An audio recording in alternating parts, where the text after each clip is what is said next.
ladies and gentlemen, welcome back to the channel. We have a lot to get into in a very short amount of time. AMC stock is down about 6% today. This is not great. Gamma squeeze where? Definitely no gamma squeeze today. Now, we need to get into why AMC stock is down 6% because that will explain why there's no gamma squeeze today. It is recession. Recession fears are back, ladies and gentlemen. 2024 recession is on the table again.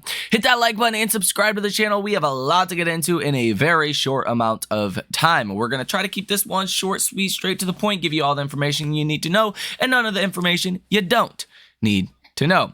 AMC stock is at $7.03 per share, down about 6.14% here today. Not exactly a great day. Now, why is there recession fears today? Okay, ISM Services PMI came in at 52.7. The estimate was 52. Beat across the board. ISM Service Employment, 50.7. Beat the estimate of 50.1. ISM Services Business Activity came in at 55.1, beat the estimate. ISM Services New Orders came in at 55.5, beat the estimate. ISM Services Prices came in at 58.3, beat the estimates. But that's not what is causing the recession fears today. The recession fears are the JOLTS job openings for October. You were expecting 9.3 million job openings. The number came in at 8.73 million job openings. This means about 600,000 less jobs are available in the US today. This is not good because if the economy is slowing down, if businesses don't want to hire as much, well, your JOLTS job openings fall. Simple as that. So less companies are looking to hire. That's usually a sign the economy is slowing down. I would make the argument the economy's been in a recession for probably 2 years now, right? On and off, better for worse, different sectors, getting it better or worse. But this data, not great today. If you take a look at the Fed funds rate monitor tool, for March, you're still expecting a rate cut at 54.7%. The odds yesterday were 51.1%, but I want you guys to look at May. So yesterday, we were expecting a rate cut in March, a pause again in May. Now you're expecting a rate cut in March and a rate cut in May. So back-to-back rate cuts. The odds of a rate cut is 41.6%. The odds of a pause after that first rate cut in March is 40.9%. So as of right now, you are pricing in 2 back-to-back rate cuts. The probability yesterday for back-to-back rate cuts was 35.8% for that second rate cut in May. The odds of a pause in May were 43.8%. So this has shifted. Bad news for the economy, a bad sign for the economy, because if you're expecting rate cuts this quickly based on JOLTS job openings, economic data, that's forecasting, a recession. That's not because inflation fell. If we had gotten a CPI report that caused the expectations for cuts to, go higher, that would be a different story. Well, today it's happening because of weak economic data. So recession fears back on the table. Now, for December, I'm watching this pretty closely as well. It's pretty neck and neck between 5 or 6 rate cuts for 2024. 5 rate cuts are priced at 30.4%. That is what markets are currently pricing in. 6 rate cuts are expected with 28.6% of a probability. So there is a lot of rate cuts expected for 2024. If we start to price in 6 rate cuts or 7 rate cuts, 7 rate cuts is a 13% probability for 2024. Yeah, that's just not going to be good for small and mid cap stocks. Because why? Even if you get 10 rate cuts, but if we go into a recession, that's still not good for small and mid cap stocks. Because recession is always going to give you more fear than positivity that will be brought out due to rate cuts. So definitely not good what we are seeing today. And that is what is affecting your Russell today stocks like an AMC. If you look at the Russell is down about 1%, about 0.84%. The NASDAQ is up about 0.21%. S&P is down 0.1%. The Dow is up about 1/3%. So you are seeing a little bit of a sell-off across the board, a little bit more in the Russell 2000, that's for sure, because of those companies being sensitive to the economy. So that's really the story of what is happening today. The JOLTS job openings at 8.7 million is the lowest level since March of 2021. So yeah, companies not looking to hire nearly as much. Not exactly great news.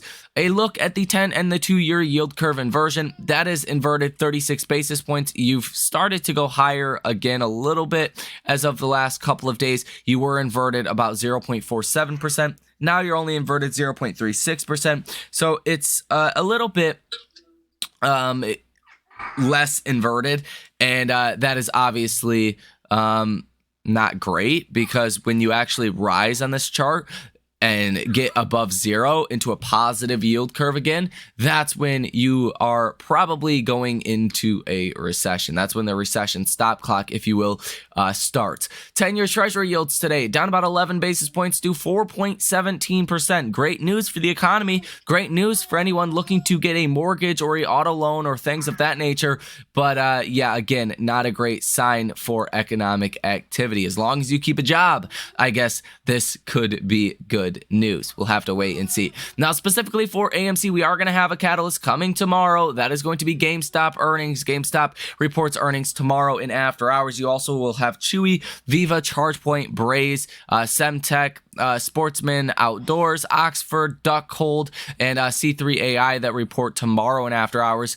What you're going to get today in after hours is MongoDB, Centennial One, Toll Brothers, AeroVironment, Dave & Buster's, Asana, Health Equity, Stitch Fix, Box, and Descartes that all report earnings. None of these are going to be important for AMC besides GameStop, and then Dollar General and Broadcom for the broader markets. Broadcom is your chip trade, right? Chip companies, they've done very well over the past 2 years or so.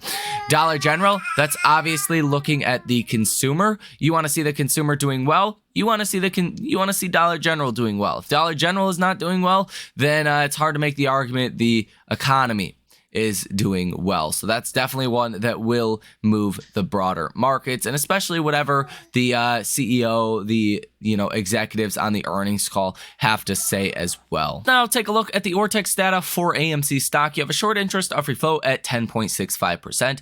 I will also say, if I'm reading these numbers, that does not mean I agree with these numbers. I don't agree with these numbers. That's why I am still in AMC stock. If I did agree with these numbers, I would not be in AMC.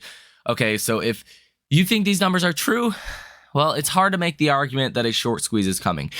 Short interest of free float, again, at 10.65%. Dollar amount currently sold short, 157.8 million. And side note, I do think AMC could be hundreds of percents sold short. Now, days cover at 0.91, 21.07 million shares that are currently sold short. Shares out on loan, 15.16 million shares. Cost to borrow 1.17%, utilization of 36.75%, and a short score of 58.07 out of 100. So believe it or not, these numbers actually have been getting better, right? Getting more squeezable over the last couple of weeks, but still just not the overall best looking numbers. If you take a look at the option activity, here today, you have 4 orders totaling $254,000 with a positive order value of 62%. Calls as far as open interest at about 80%. Puts as far as open interest at 20.43%. The volume today is 68.9% to the call side, 31.1% to the put side. So puts call ratio, volume of 0.45. That's about a little over 2 to 1 for calls compared to puts. 2 times as many calls being bought today than puts. Puts call ratio as far as open interest is about 4 to 1. So 4 times as many calls compared to puts. So there is still that chance of a gamma squeeze if you do start to get, things going in the right direction for the Russell, for AMC. Maybe it's GME earnings that also help AMC stock to rally. I wouldn't be surprised if those things come together and AMC stock does rise and rally throughout the later part of this week. Now, a look at the Stonko tracker data. You have 16,000 calls currently in the money, 153,000 calls out the money, about 5,000 puts in the money, and 38,000 puts that are out of the money. So a lot of calls compared to puts. That's obvious here for this week. Now, take a look at the chain itself, the option chain that is.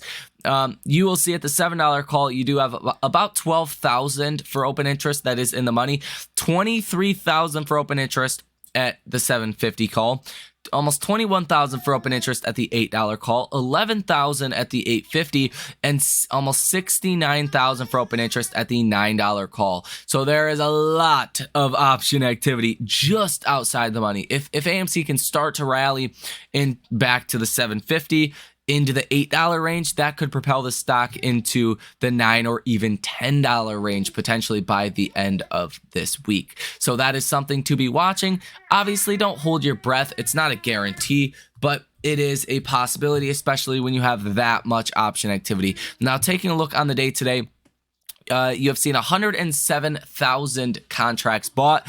Total option open interest for this expiration, 886,000.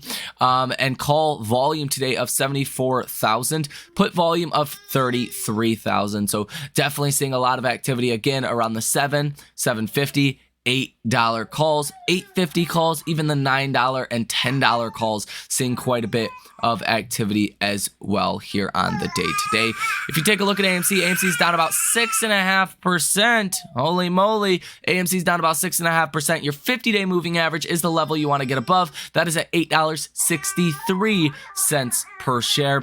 We're kind of far off of that, but if we do get that upside move, if we do start to get a gamma squeeze like effect this week, that's where you want to watch. A break above that could send you probably back to about $11 per share. I wouldn't be surprised if you've seen something like that. Now, tomorrow, you are going to get some economic data as well. You are going to get the ADP employment change. You're expecting 130,000. Anything lower than like 100,000 is probably going to be negative. This is the private payroll report, not the government one that comes out on Friday, but this is your best indicator to what the overall non-farm report is going to look like on Friday. If this comes in weak, then the payroll report from the government on Friday is probably going to come in weak as well. So definitely something to be watching for coming tomorrow, as well as GME earnings. Both of those things are going to likely give the markets quite the move. So guys, that is going to do it for this video. That's everything you need to know in a nutshell. Hit that like button and subscribe to the channel if you guys have not done so already. Thank you for watching. Enjoy the rest of your day, and I will see you in the next one.